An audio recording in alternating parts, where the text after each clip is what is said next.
Hello, everyone. Welcome to day 3 of AMLD's Leadership Academy, Leadership Mindset Shift. That's right. We are talking today about the leadership mindset shift.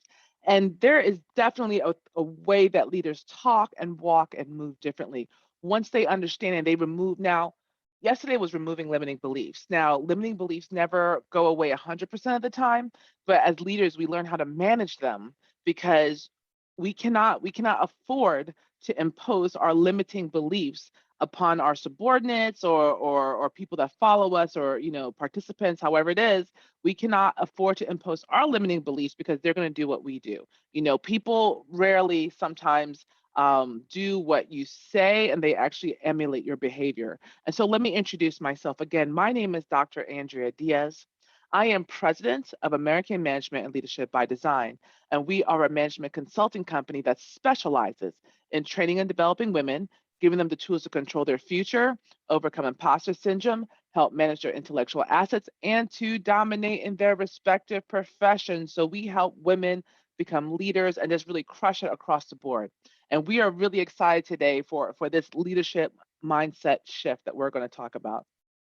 So let's go over the agenda. So our agenda today is that we're going to do a brief review of day 2.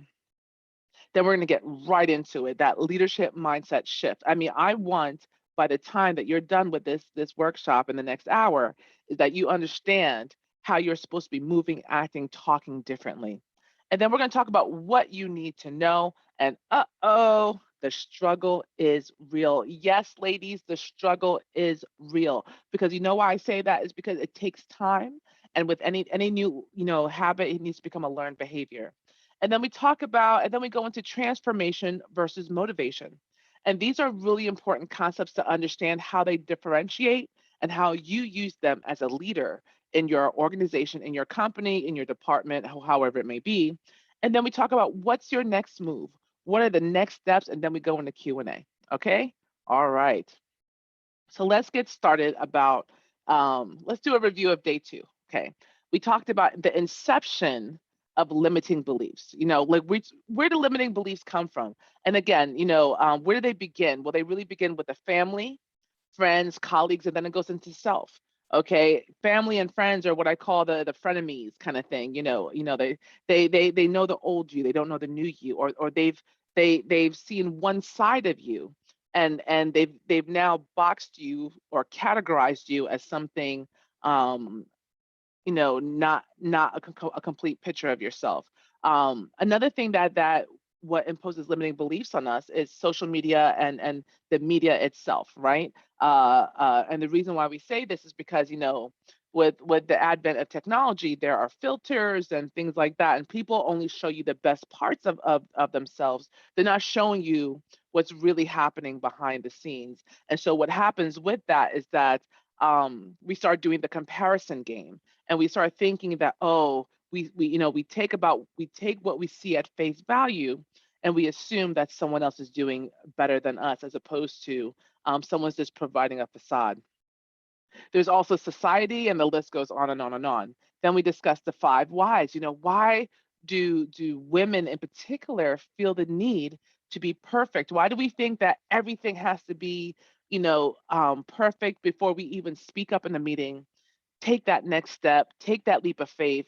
Is because we fear the criticism and things along those ways. And why do we need someone else's approval? Why do we think that if someone tells us no, that's the end all, the be all? One person tells us no, and we're like, you know what? We're throwing in the towel. That's it. And it's a horrible way to be, because I also want to say why, right? Why do we think that we need to be perfect? This is why we call it the whys. Why do we think we need someone's approval? Why are we so quick to relinquish our power and authority? And how is having this mindset affecting your business, your brand, your development? Make sure that understand that everything you say is what people are going to perceive, what people are going to project, or what you project is what people are going to perceive. And always keep in mind that your thoughts become your deeds, become your reality. Okay. And so then we also discuss the beliefs in your business.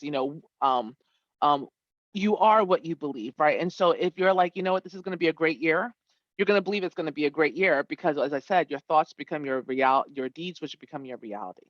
And so, but also saying that having that abundance and positive mindset is equally important, because you also have to have the mindset, and then also not only the mindset, but have the skills, plan, and strategy to make your dreams successful, and to make your dreams a reality. And so manifestation is real. And always, as a leader, you need to lead by example. If you've taken on the endeavor of leadership, you do not have the luxury. I'm going to say it again. If you've taken on the endeavor, or if you've taken on the mantle of leadership, you do not have the luxury to say, you know what, I'm just not going to do it, because people are counting on you. You just said I'm going to be a leader, and you have a responsibility. And so we also discuss what's holding you back. Usually these are external forces, and they're also internal factors as well, things that hold us back. And then we discuss affirmations, how affirmations can really help make sure that you have that mindset that you need to really let go of those limiting beliefs. And the reason why we say affirmations, meditation, things like that is that, take the example of a healthy lifestyle. If a healthy lifestyle were as simple as eating some broccoli and doing some yoga poses, some tree poses, and that's it, I have a healthy lifestyle.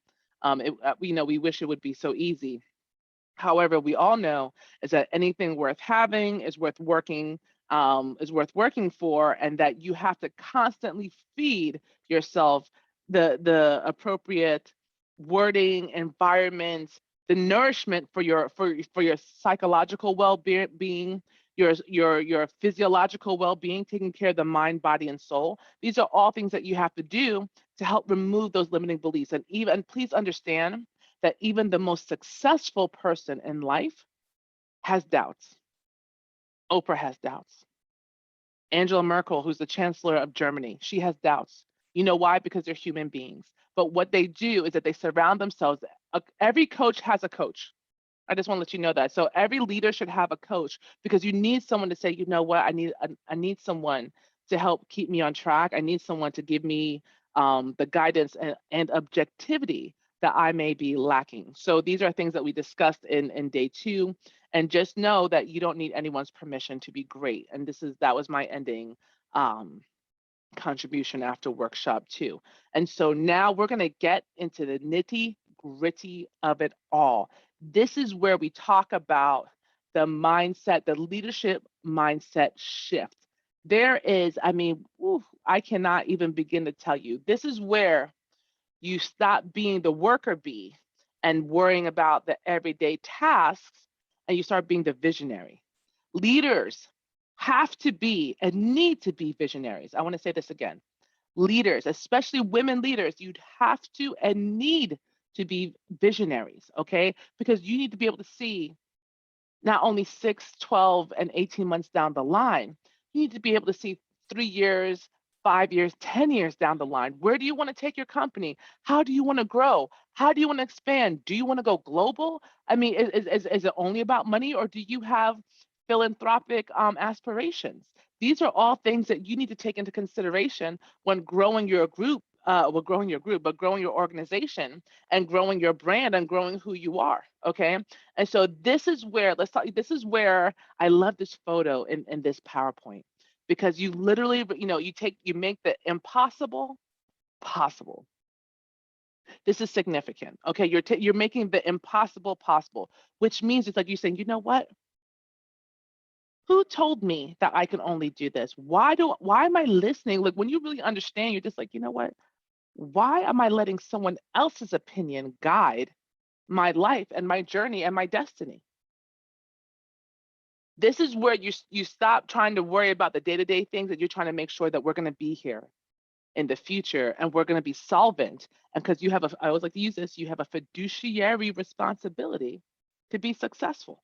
Do you understand that? Whether you're a CEO or a department leader, you have a fiduciary responsibility to be successful. And that means money to you, money to your people, money to your family. You have a responsibility. When you start understanding that you are no longer a manager and you are a leader, you start taking charge. You're not asking for permission. I'm telling you what we're going to do. I respect your opinion and thank you for your contribution. This is what we're doing. Okay, when a leader speaks, a leader doesn't speak with I think that we should, and maybe, and well, if you think it's okay. Leaders don't talk like that. Leaders come in, they look you directly in the eye, and that leader says, "Hi, everyone. Thank you so much for being here. I appreciate all your efforts and hard work.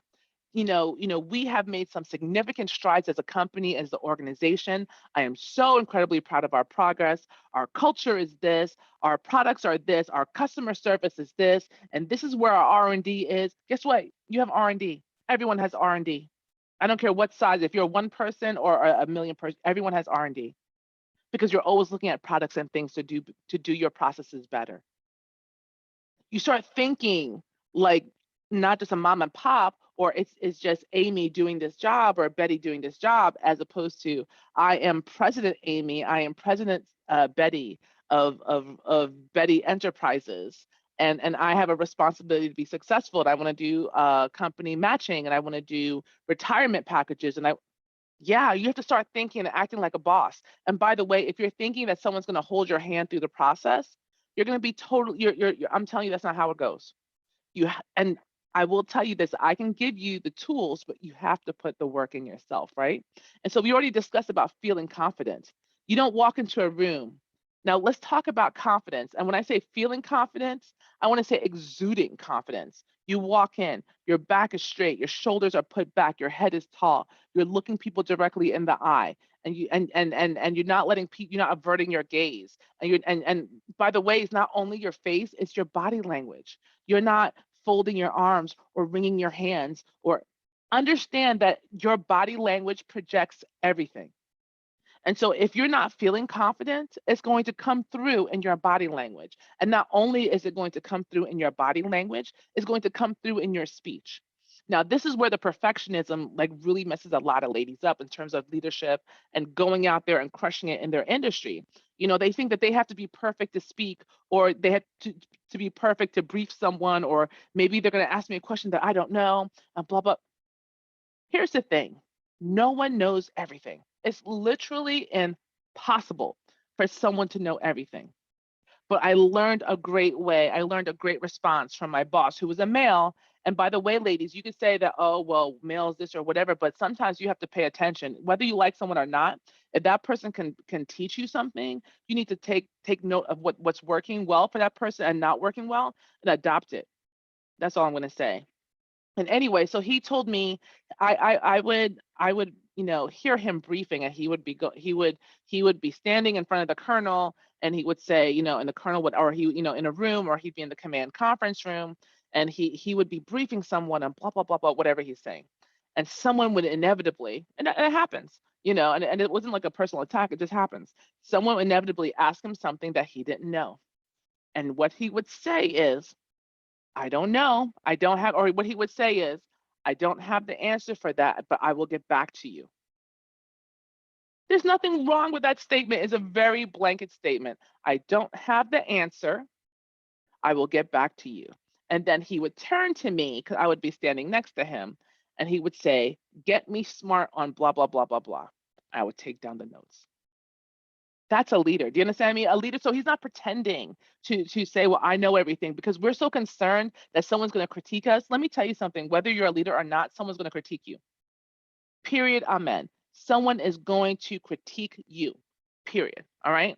So just know that you should just do the best that you can, because and leaders make mistakes. That's just what you have to know. Leaders make mistakes, and there's nothing wrong with that, because no one is perfect. So please stop, ladies, striving for perfectionism, because it literally does not exist.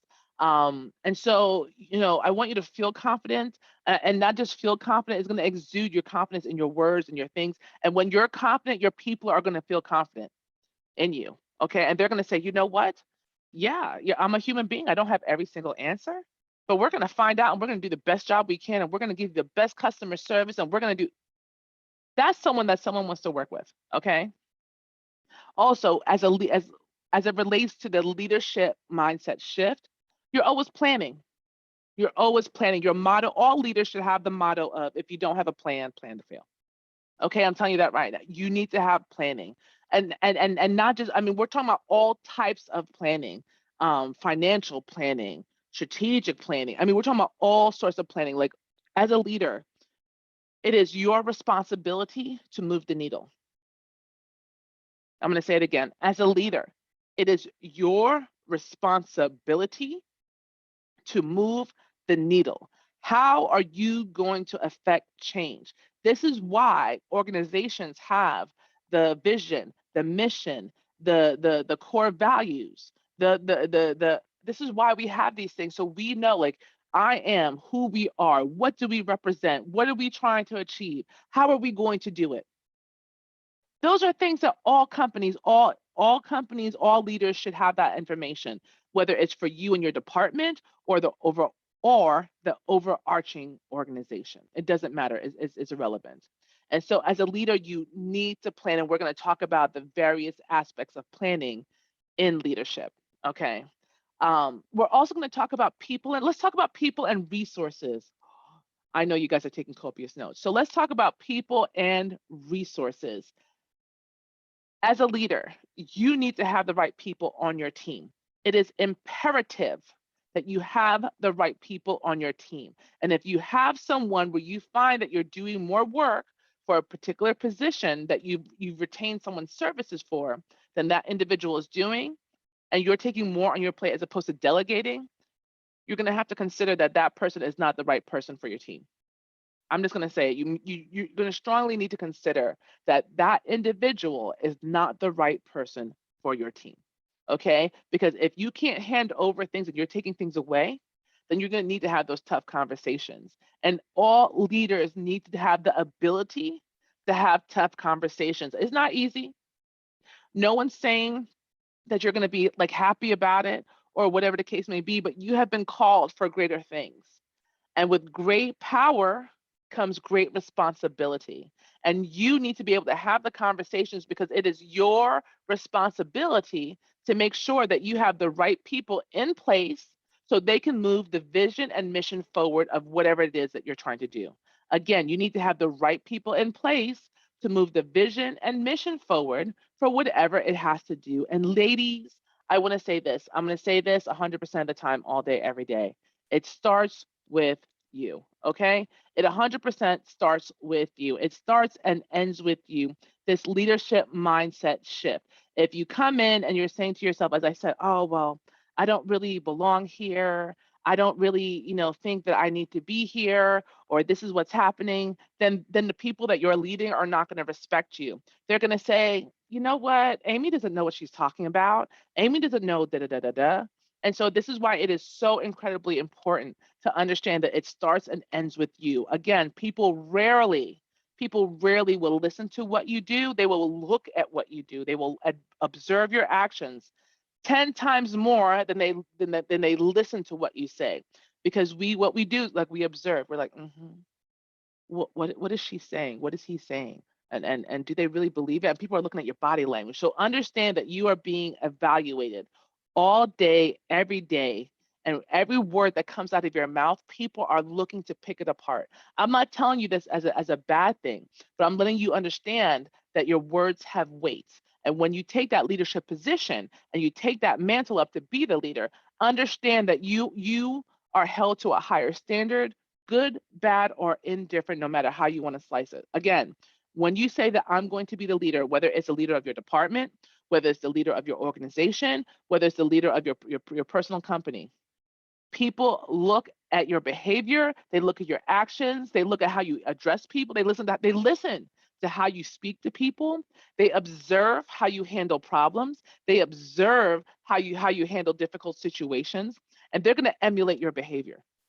And they're sizing you up all the time. So this is why transformational leadership is so great. So and also charismatic leadership is not bad. I know.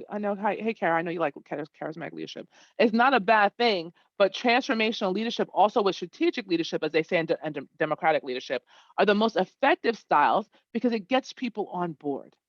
That's what it gets people on board, and you have a plan. And I'll say it again, and I want everyone to know, if you don't have a plan to fail. I don't care, even in the next 90 days, If you don't understand what's happening, you are missing the mark in terms of leadership. So I'm going to take a quick pause and, hey, Carol, how are you? How you doing?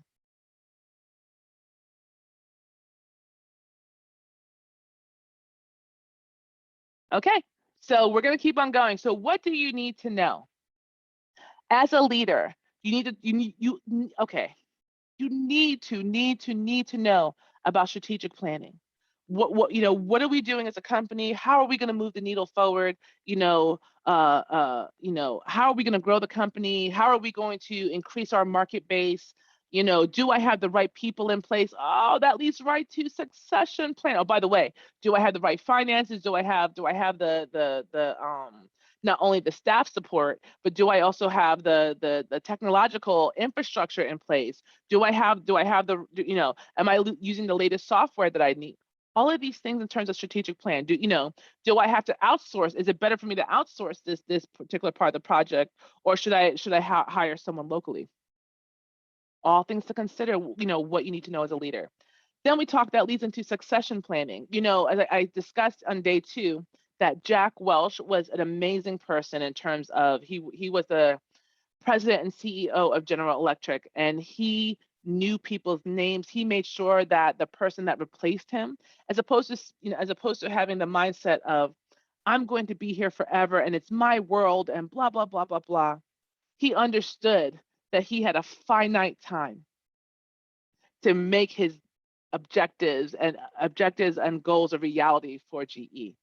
I'm going to say it again. He understood like we all have a finite amount of time on this planet, right? And we have a finite amount of time that we have to pull that trigger, to jump over that river bend, to do whatever it is to do that we need to do, to make sure that the vision and the mission and everything that we've built is carried on, okay, for generations to come. Okay, I mean, people who started the Heinz ketchup empire, their family is still money hand over fist 10 times over because someone started a business umpteen years ago and they expanded and now you're global. And I always say you're only limited to your imagination and your ability to execute. Also, as a leader, incredibly important, intellectual wealth management. What does that mean? That means, let's start with this. You're one smart cookie. What we think as women in particular is that certifications, a piece of paper, gives us credibility. But what I want you to understand is that your experiences, your knowledge, your work, your hard determination, everything that you encompass and embody is what gives you that credibility, not a piece of paper. Now, I'm not saying that if you're a neurosurgeon, that you should not have a medical degree. That's not what I'm saying. I think that credentialing for certain things is absolutely imperative. At the same time, if you have the experience doing a particular skill set, having a piece of paper 30 years later, when you've been doing it for 30 years, is not necessarily going to put you in a better position. Okay. And so what we do is that, especially as women, we say we literally negate what we do. It's only, or I just only did this, or it's already this. And then what happens with that is that we're minimizing our contributions and what we bring to the table.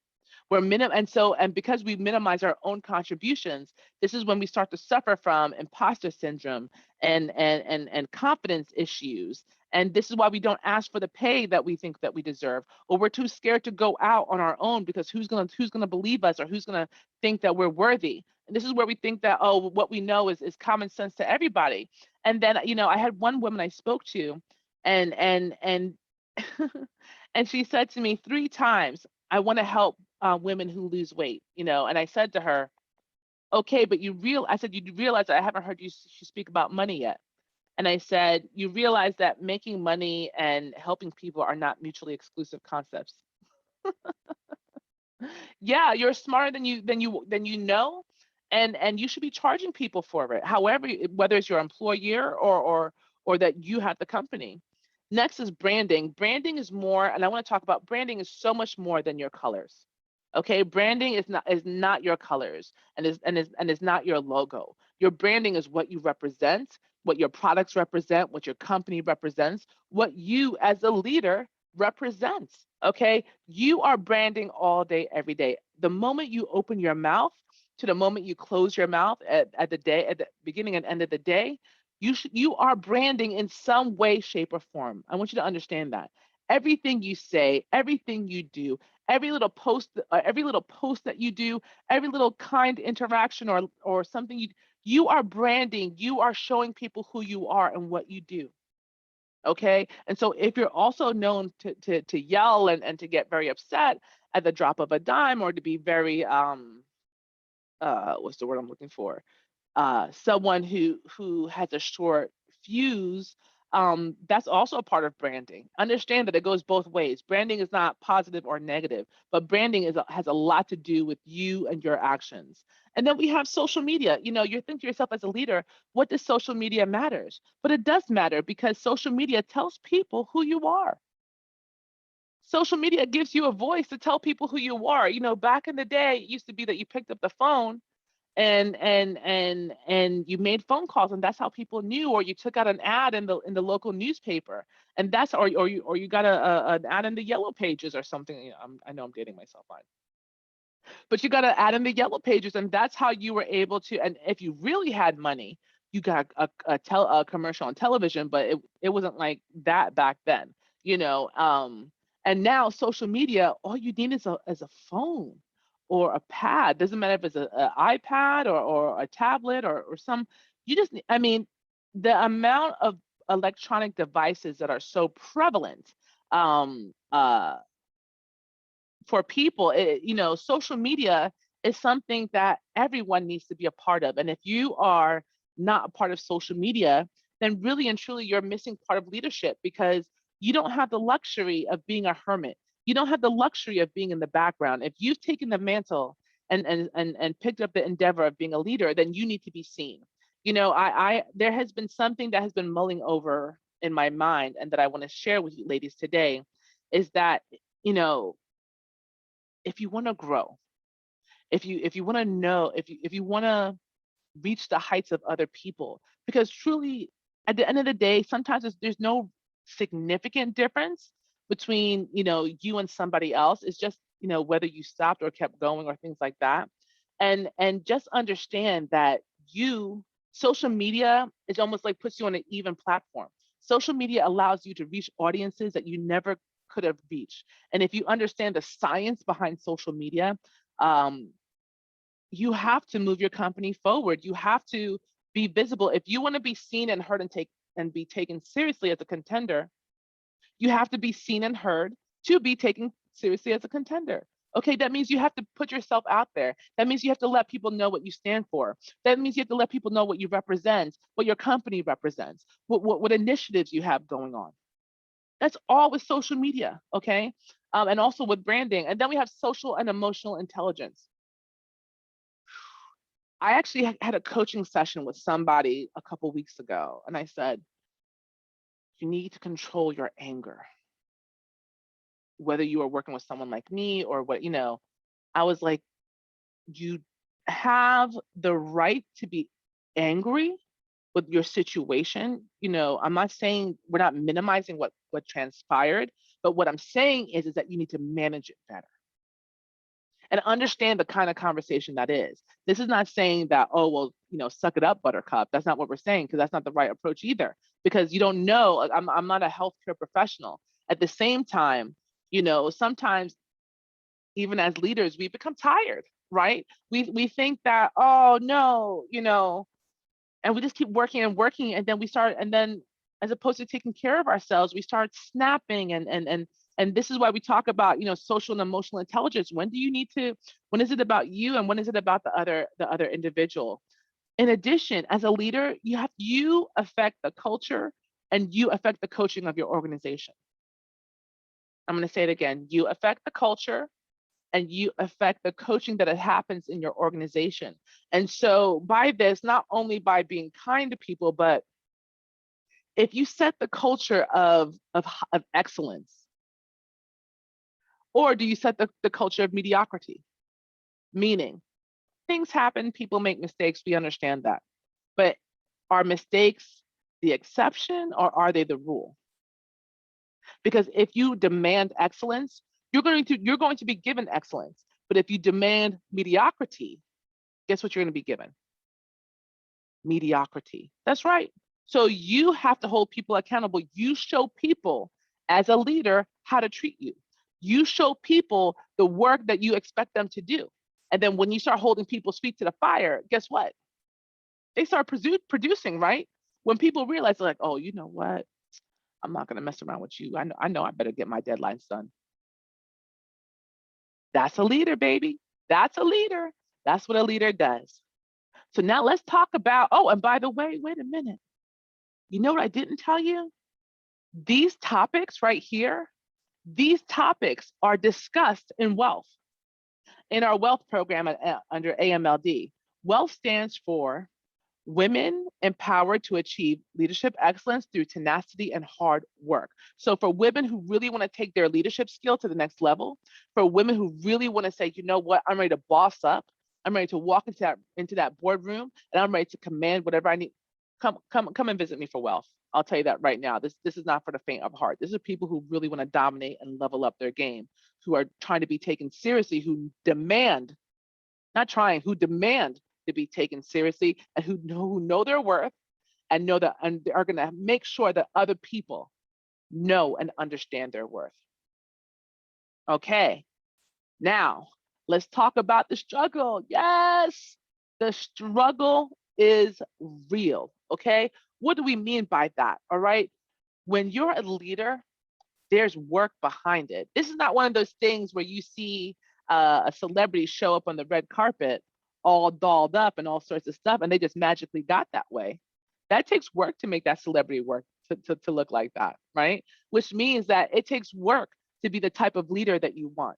You're gonna have to put the rubber to the road, and you're gonna have to just roll up your sleeves and get it done. And what does that mean as a leader? That means a training for yourself and training for others. You need to be constantly you need to constantly be reading books, and you constantly need to see what is out there. I'm not saying go for every trend or every flavor of the month. That's not what I'm saying. But we also understand that if you're going to provide continuous improvement and excellence to others, you need to have continuous improvement and excellence to yourself. This is what we talk about investing in your future. And the one thing that women do not do enough of is investing in their future. Investing, they're thinking about, and truthfully what it is that I want to say it's pennies today for their return on investment in the future, a legitimate return on investment, and understand that those who have seen success and who have found success have invested in their future. And so there is a training of yourself and training of others, because you need to make sure that people have the right skill sets that they can help move the company forward. Then we talk about mentoring of self and others. You need to have a mentor. You need to have a coach. You need to have someone that you speak to periodically, whether it's a business coach, an executive coach, whatever it is that you need someone to talk to periodically to say, you know what, this is what I'm doing. Because this is what a lot of people do. Like say it's the new year, right? A lot of people make New Year's resolutions and like, I'm gonna work out. When January 1st comes, I'm gonna start working out. And they start stretching from now, and they're like, I'm gonna start doing this stuff. And then the first week, I remember I was going to the gym. This is pre-pandemic. And the first week of January, you always you'd walk into the gym and every single treadmill was taken. You're like, what? Where do all you guys come from? You guys aren't normally here. And then every workout equipment is every machine is used. And then probably about 3 weeks in, you start, there's a thinning of the herd, right? There's a thinning of what you see happening and what's going on. And then that's because those people haven't made exercise a part of their life as a daily habit. This was just a little thing. They're like, you know what, I feel good. Now, if someone had an accountability partner or somebody like that, and this is why we say you have to have a coach. Everyone should have a coach. If you have to report to somebody, 9 times out of 10, you're going to meet your deadlines. You're going to move that needle forward. You're going to make things happen. But a lot of times, if we have no one to be accountable towards, and especially when it relates to ourselves, we start making excuses. We start making, we start talking about, oh, well, and we start justifying why we haven't done what we're supposed to do. So you have to be very, very careful with that. Get someone in your life, an accountability coach, a professional coach, someone that's going to make sure that you're successful. I want to say that again. Get someone who's going to make sure that you are successful. Okay. And also understand, what does empowerment means to you as a leader. How do you want to be empowered, and how do you want to empower others? Because again, people are looking for you to do what? Walk the talk. People are looking for you to walk the talk. And so how do you empower others? Do you just talk about it, or do you actually do things and take the necessary steps to help people to, give them the tools so they can empower themselves as well? Now, you can't make someone become empowered if they don't want to, but you at a minimum need to give that person the tools to do so. And again, how will you help others, and are you moving the needle? And this is what we're going to talk about transformation versus motivation in the next slide. And more importantly, how are you ensuring that others are moving the needle? Listen, I want, the one thing I want you ladies to understand is that you need a strategic plan. And if you're serious about business, you need an operational plan. Okay. So a strategic plan says, this is what I want to do. Your operational plan says, this is how I want to do it. I want you to understand the importance of that. I know that regardless of, you come from different industries and you're like, well, I'm an engineer, or I'm this or that. At the end of the day, you're a leader. And as a leader, it doesn't matter what your industry is. These are the things you need to have. You need to have a strategic plan, and you need to have an operational plan, so you can ensure that, number one, that you are moving the needle. And number two, you're holding people accountable for moving the needle. So when you do reviews, or however you want to do it, every 6 months, every 12 months, or whatever, when you have feedback with that individual, you should be able to look at the metrics of your organization and say, these are the 5 things we planned for the quarter, and we met 2 or 3 of them. How come we didn't meet the other 2 or 3? What were the extenuating circumstances? What were the lessons learned? There is a way that you're supposed to run your business, and a way that you need to be a leader, and make sure that that you're responsible and looking at all aspects of things. Okay, now let's talk about motivation versus transformation. What is the difference? There is a huge difference, for those who motivate, and for those who are like, I want to motivate the mess out of you, and I want to do that. Good for you. I'm glad you want to make people feel good. Me, I don't believe in motivation, because motivation just makes you feel good. Transformation actually means that you've actually done the work. So I always tell people that I deal in transformation, not motivation. Once we get you the results, then we can hug it out, and then we can feel good about it. So the difference is, motivation is like, come on, you can do it. You can get up. Yeah. Come on. And then you go. Transformation means, yeah, listen, you need to get up and do some stuff, and here are the tools that you need to use to do it. How are you gonna implement these things? And how are you gonna get that? That's transformation. Okay. I want you to understand, motivation is like rah, rah, rah, right? Great. Transformation is motivation is like, let's feel better. Transformation is like, this is how we do it. So there's a big difference. What do you want to motivate or transform yourself and others? So I want to say that motivation is important, but motivation coupled with transformation is what the key is. Okay. And so it's not one or the other, and it doesn't have to be one or the other. It's motivation coupled with transformation. And so again, how are you moving the needle? How are you ensuring that others are moving the needle, and who will hold you accountable? When you're the leader, whether you're the departmental leader or the leader of of the organization, everyone reports to someone at one point or time in his or her life. Understand that someone has to report to somebody along the way. If you're president of a company, and you have a board of directors, and you have an owner and things like that, that president of the company, although may manage umpteen employees, still has to report to somebody.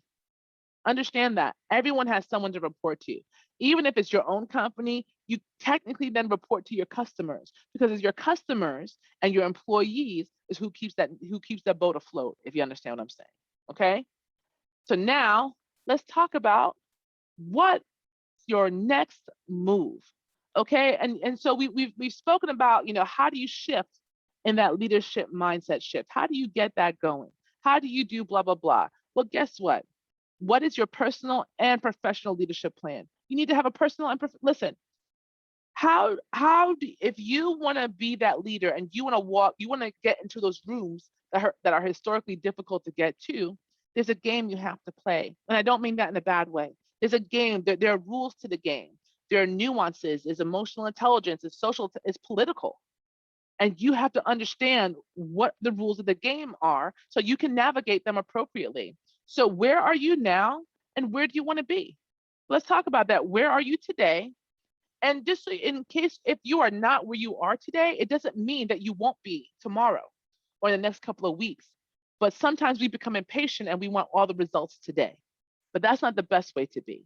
The best way to be, or the most effective way to be, is like, the day that you're having a difficult time and that things are not working, and you thought that, hey, I had these financial goals for the month of October.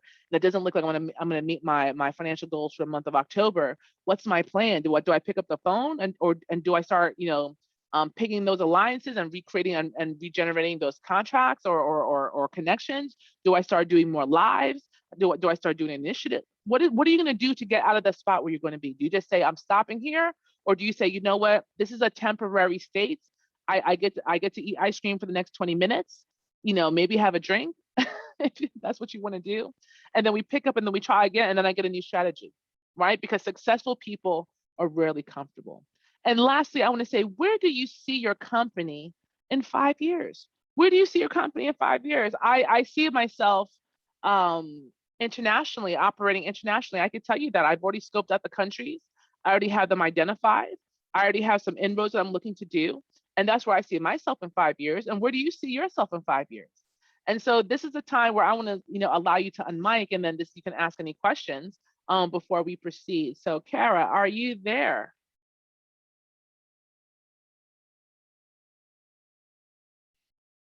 Okay. Well, doesn't look like there are any questions today. So ladies, just understand that there's a different way that you talk, you act, you operate when you are a leader. When you understand that you're not the individual, that you are the person that's picked up the mantle, that has that endeavor, that's going to make things happen, that has to move the needle, that has a fiduciary responsibility to be successful, to get the right people in place, to get the right operational system in place, to get the right infrastructure in place, to get the right marketing in place. You have to do it all. You have to do it all. And I didn't say that you have to physically do it all, but you need to get people who can help you do the things that you can't do. Okay? So at this point, we're going to stop the recording, and this ends the general session for day 3 of the Women's Leadership Masterclass. And we will see you on day 4.